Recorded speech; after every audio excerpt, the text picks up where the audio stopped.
So they write in their writing journal, and then after it's been edited, they rewrite it on a sheet of lined paper. These are just sentences. And they leave space. This is. You can see it on these, there's examples. They do sentences, we edit them, they rewrite them.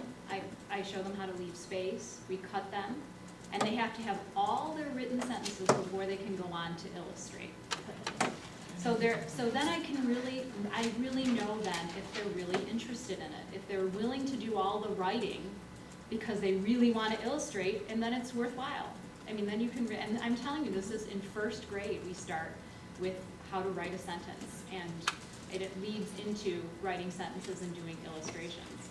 And again, illustrations, it's not like go draw a picture. They get specific lessons, which we'll talk about, and we have video footage of. They get specific lessons on sketching and pastels and watercolors and everything we have in our art cabinets, which I hope you guys will look around in the class, and everything we have in our cabinets, they have a lesson on.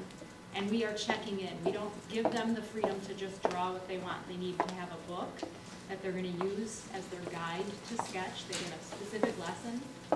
They have to practice it for a few days. They don't go from writing to illustrating and they're done. There's a lot of steps in practice in between that go over the course of a few days. Integrity of the process, it's very important.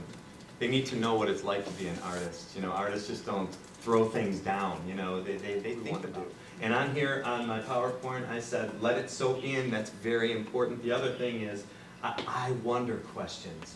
You ask the question, you say, wow, that sun is pretty big. I wonder how big it is. You know, just think, and then keep going. That's it. You're planting the seed. You're hoping that somebody is going to be interested in something that you're talking about. I cross my fingers. And maybe there's a group of children you're not going to let them go off. And you've told the story. It's weeks later. You've revisited the story and just talked about it a little bit. And you might, instead of saying, why don't you look at the books, and then when you're ready to write some sentences, come to me. Instead of doing that, another option is to have those children come back. You discuss the story again, and maybe you'll write a paragraph together, and they'll do an illustration on their own. So with you, we'll construct, as in a small group, a paragraph.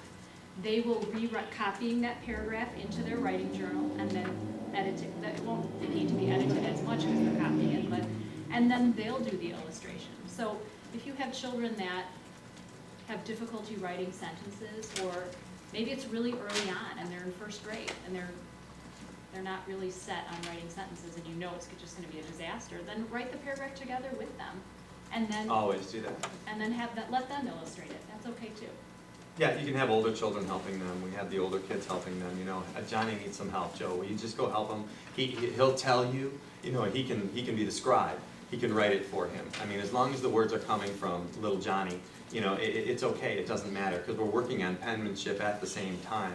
So if his writing isn't good, that shouldn't exclude him from being able to do this. You want to encourage it. Sanford Jones says the more writing you can have going on in first, second, and third grade, they should be writing everything. Writing everything. Everything should be written.